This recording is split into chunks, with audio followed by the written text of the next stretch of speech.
News काबिले तारीफ है। जो सच्चाई किसी को पता नहीं थी उसे आप बाहर लेकर के आई। जर्नलिज्म को आपने एक नया अर्थ दिया है madam. You were really amazing, madam. We need many more people like you, daring and courageous. Thank you. Good morning. आपने जो आर्टिकल लिखी है वो आप खुद ही पढ़ के खुश हो रही हैं क्या? अब तक तो नहीं, लेकिन आज मेरी कलम के आगे खाकी आकर खड़ी हो गई है। अब मैं खुश हूँ। Wow, what A creativity. Creativity का प्रदर्शन करने वाले लेखक होते हैं, सच को सामने रखने वाले जर्नलिस्ट होते हैं। पहले इन दोनों के बीच का अंतर जान लीजिए। अंतर जानता हूँ, इसीलिए मैंने क्रिएटिविटी कहा। यह आप अपनी स्क्रिप्ट ले जाकर किसी प्रोड्यूसर को दीजिए। पुलिस को क्रिमिनल और क्रिमिनल्स को हीरो दिखाएंगे वो, और आप भी अच्छा कमा लोगी। अच्छी सलाह है। अगर आपके हिसाब से ये स्क्रिप्ट होती तो इस कहानी के कॉपीराइट्स के ओनर आप ही होते ना? व्हाट? और नहीं तो क्या। मेरी ये स्क्रिप्ट पूरी होने से पहले ही आपने एक नई कहानी लिखकर उसका निर्देशक, लेखक, डायलॉग सब कुछ लिख डाला। Above all, what a casting यार। किसी का भी चेहरा देखने पर यही क्रिमिनल से ऐसा यकीन करना ही होगा। Brilliant job madam. धन की आशा और अधिकार के बल पर निर्दोष लोगों को पकड़कर कलाकार की तरह एक्टिंग करवा के कोर्ट को भी आपने मना लिया ना। आप जान लीजिए, अब तक आपने जो किया वो सिर्फ ऑडिशन था। असली सच मैंने पब्लिश किया है। सच और जर्नलिज्म का अंतर मैं तुम्हें बताऊंगा। उसे सहन करने की शक्ति है तुम में। मेरे सच को झूठ साबित करने की शक्ति आप में है क्या? आइए।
क्या है मैडम ये?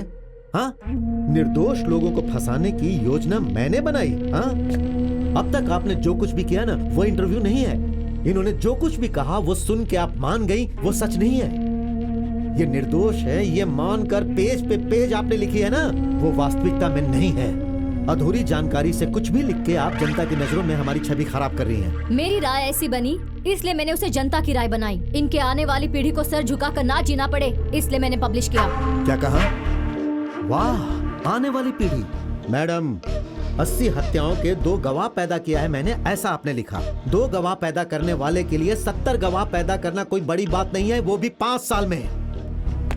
मैडम, किस एंगल से देखने पर ये आपको निर्दोष नजर आ रहा है? हाँ, देखिए, इसकी शक्ल देखिए। हट यहाँ से, हट। तू इधर आ। ये कौन है पता है आपको? हाँ, उमेश रेड्डी। 14 रेप्स और मर्डर केस है इस पे। मानता है क्या? मानता है क्या? बोल। हाँ, बोल। हाँ, नहीं मानेगा? चल भाग। तू इधर आ। इस तरह आंखें फाड़ फाड़ कर क्या देख रहा है तू? मैडम, जानती हैं इसे सिर्फ 2 केस के कारण सजा मिली है, पर ऑफ द रिकॉर्ड की आवाज 30 है। चल जा। Sir please stop it. ओहो, आ जाओ। गला काटने वाली सावित्री यही है ना? औरत के नाम पर ये कलंक है मैडम। जान लेती है ये। साहब हमें कुछ भी पता नहीं है साहब, हम निर्दोष हैं साहब। आप ये बात जानते हैं साहब, फिर क्यों? तेरी तो फालतू बातें करता है। अपने आप को निर्दोष कहता है। निर्दोष है तू?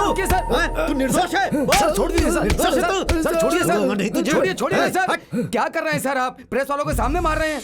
अपने आप को कंट्रोल कीजिए मैडम, सर। मेरी लिखी हुई 8000 चलो, चलो। पन्नों में से सिर्फ 2 क्या है? पन्ने लेकर एक डायरेक्टर ने बहुत अच्छी फिल्म बनाई है। उसे सिर्फ इतना ही पता था, जनता को भी बस इतना ही पता चला। कलम की ताकत तलवार से भी ज्यादा है, ये मानकर जर्नलिज्म की पढ़ाई करके किसी भी 4 अपराधियों का इंटरव्यू लेकर और उसके साथ ऐसे कमीनों की बताई हुई कहानियों पर भरोसा करके हमने निर्दोष लोगों को फंसाया। ऐसा लिखने वाली आपको भी सिर्फ इतना ही पता है मैडम। मैं सच्चाई बताऊं क्या? सुनेंगी ना आप? मैडम, अपराध इन लोगों ने सिर्फ अभी नहीं किया है, वो इनके डीएनए में है मैडम। इनके दादा परदादा से परंपरा के रूप में आई हुई आदतें हैं ये। चल नीचे। इनके द्वारा किए हुए रक्तपात के गुनाहों का 80 साल का इतिहास है। सुनेंगे क्या आप? सुनेंगे क्या?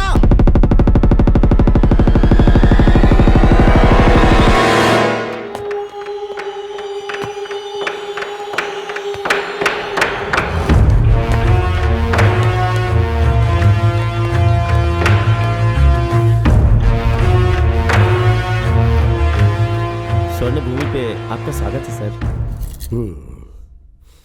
सोने की सुरक्षा करने के लिए मुझे यहाँ भेजा गया है। ये सब कैसे हो रहा है, कुछ पता है तुम्हें? सर वो लोग 4 पीढ़ियों से अभी तक चोरी ही करते आ रहे हैं सर। काम समुद्रा मद्रास जाने वाले मार्ग के बीच में ये स्टीम इंजन एक जगह पे स्लो हो जाता है सर। उसी मौके का फायदा उठा के ये लोग लूट लेते हैं सर। कितने लोग होंगे वो? ऐसे सर तकरीबन 40 लोग होंगे। हाँ हाँ सर।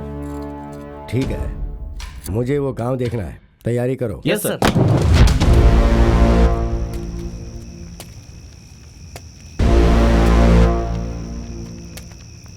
सभी लोग ध्यान से सुनिए। सूखे का समय है ना, खेतों में मजदूरी करने के लिए काम नहीं है, इसलिए खाने के लिए डाका डाल रहे हो, वहां पे यहाँ पे चोरी कर रहे हो, गाड़ियों को रोक के लूट रहे हो, और इन सब से ऊपर कोलार से सोना ले जाने वाली रेल को रोक के उसमें डाका डाल रहे हो। तुम सबको मार मार के जेल में डाल दूंगा। जिंदगी भर फिर तुम लोग वहीं सड़ते रहोगे। साहब, हमने कोई भी डाका नहीं डाला है साहब। यहाँ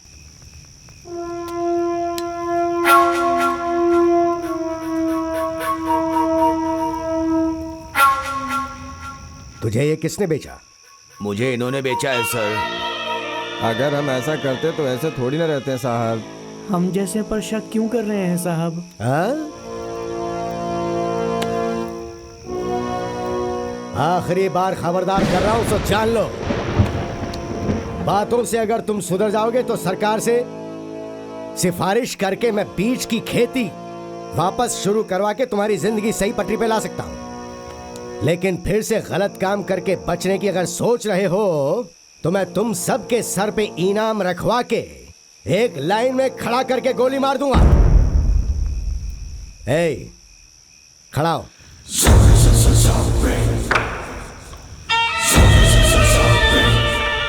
कल से तुम सब ट्रेन के जाने के वक्त एक साथ पुलिस स्टेशन पर आकर हाजिरी दोगे। ट्रेन के चले जाने के बाद तुम लोग घर जा सकते हो। अगर कोई भी वहां हाजिर नहीं हुआ तो मैं अपने हाथों से उसका गला दबा दूंगा, याद रखना।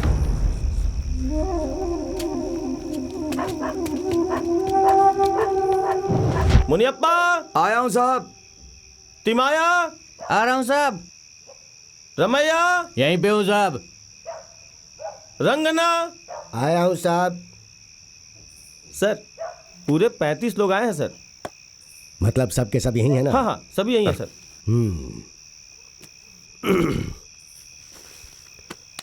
देखो सर। इन सबको सुबह तक यहीं बिठा के रखना और ट्रेन के जाने के बाद इन्हें यहां से जाने देना। Okay sir.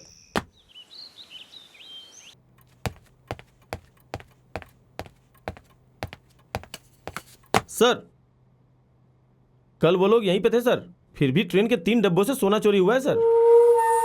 मतलब तुम लोगों ने हाजिरी ठीक से नहीं लगवाई थी? सर वो गिनने के वक्त हाजिरी बराबर थी सर। लेकिन फिर भी कुछ लोग बच गए ना।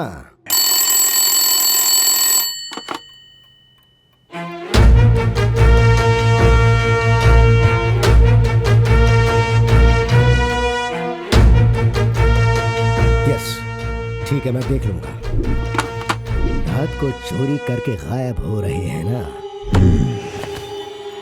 मेरी बात ध्यान से सुनो, मैं खुद उनके पास जाकर उनकी मदद करूंगा ऐसी जबान देकर आया था। फिर भी वो लोग लगातार ट्रेन से चोरी करते जा रहे हैं। मैं उन्हें बिल्कुल नहीं छोड़ने वाला। मुझे तो लग रहा है ये पुलिस वाला हम सबको कुछ ना कुछ करेगा जरूर। कुछ भी नहीं था तो हमारे गांव में आके हाजिरी का रिवाज ले आया ये। तुमने जैसा कहा था हम नहीं है, फिर भी ऐसा कहा कि हम ही हैं, ऐसी हाजिरी लगवा के आया हूँ मैं। अब क्या करें? उसे सब पता चल गया। लूटी हुई ट्रेन को देख के उसे सब समझ में आ गया। मुंह पे लालटेन मार के उसकी रोशनी में अपनी बड़ी बड़ी आंखों से हमें घूर के हम सबको हाजिरी देने के लिए बुलाएगा वो साहब। इसलिए अब हमें खाली हाथ ही घर जाना होगा। ऐसे कैसे होगा भाई?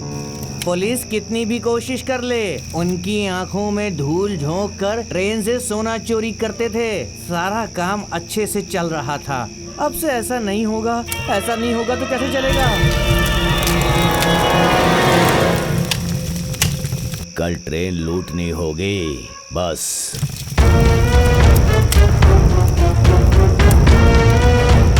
मैया साहब,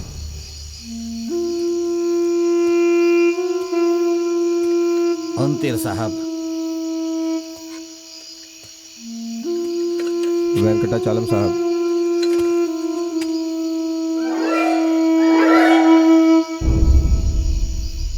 हाजिरी के वक्त धोखा देकर तू फिर से ट्रेन लूटने की सोच रहा है क्या? अब तेरे ये पैतरे बिल्कुल नहीं चलने वाले।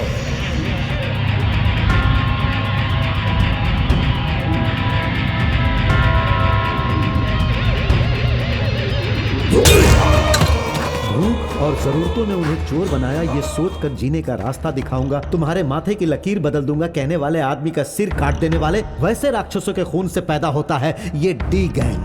देश को आजादी मिलने के बाद हमारी सरकार ने आसपास के गांव के चोरों को एक ही गांव में रहने के लिए कहा। उस गांव को एक सेटलमेंट कॉलोनी डिक्लेयर कर दिया गया। बच्ची हूँ ये देखे बिना उसने मेरे मुंह पर जोर से मार दिया, कमीना कहीं का। इस बार वो कमीना नहीं बचेगा। तेरे हाथों से उसके दांत तुड़वाऊंगा। तेरे मुंह पे भी उसने मारा क्या? नहीं, ये मेरा खून नहीं है, मैंने जिसको काटा था उसका है। हमारे बारे में किसने बताया पता नहीं, कमीना कहीं का। ए नालायकों, मैंने ही कहा था। 3 आदमियों ने मारा तो मुंह दुख रहा है, हाथ दुख रहे हैं, पैर दुख रहे हैं, ऐसा तुम लोग कह रहे हो। कल बड़ी बड़ी चोरियां करोगे तो 100 लोग मारेंगे, तब क्या करोगे? तुम्हारी चमड़ी को मोटी चमड़ी बनाने के लिए ऐसा मार खाना ही होगा। शरीर मजबूत होने के लिए ऐसा मार सहना ही होगा। ए चुड़ैल, मुंह क्या देख रही है? चूल्हे पे दाल रखी है, जाकर देख। अरे जा, कहा ना। प्लान करके चोरी करना है, चोरी करने के बाद कैसे भागना है, पकड़े जाने पर क्या करना है, कैसे करना है, ये सब कुछ उनकी माँ उन्हें घर में ही ट्रेनिंग देकर भेजती थी। वो कितना लंबा है पता है पापा? पर हम तो छोटे हैं, कैसे हमारे मारेंगे? काम में छोटा या बड़ा देखना नहीं चाहिए। बड़े को उछल के मारना चाहिए और छोटे को कुचल के मारना चाहिए। बलवान होने के लिए यही दवाई है। औरों के बाप पसीना बहा के बच्चों को पालते हैं और तुम खून पिला के उनका पसीना बहा रहे हो। ये लो, पी लो। चोरी करने के बाद बचकर भागने के लिए, ज्यादा ताकत के लिए, एक बार अगर पकड़े गए तो जनता की मार से बचने के लिए गधों का खून पिलाकर इन्हें पालते हैं। देखो रे, कल अमावस्या है, गांव में कोई नहीं होगा। पुजारी रात को जाके सुबह आएगा। ये अच्छा अवसर है, हंडी उठा के ले आओ। हंडी उठा कर ले आए? हमसे नहीं होगा पापा, भगवान आंखें निकाल लेगा। भगवान आंखें निकाल लेगा? भगवान कह रहा है भगवान, जैसा कहा वैसा कर। भगवान की हंडी में पैसे डालने वालों का श्राप लगा तो भगवान हमें ऐसे नहीं छोड़ेंगे। थू, भगवान श्राप ऐसे शब्द बोल रही है? हाथ में कपड़ा बांधकर जाओ, कोई भगवान कुछ नहीं करेगा। ऐसा करने पर भगवान कुछ नहीं करेंगे माँ? जितना कहा है उतना करो, सवाल पूछकर टाइम बर्बाद मत करो।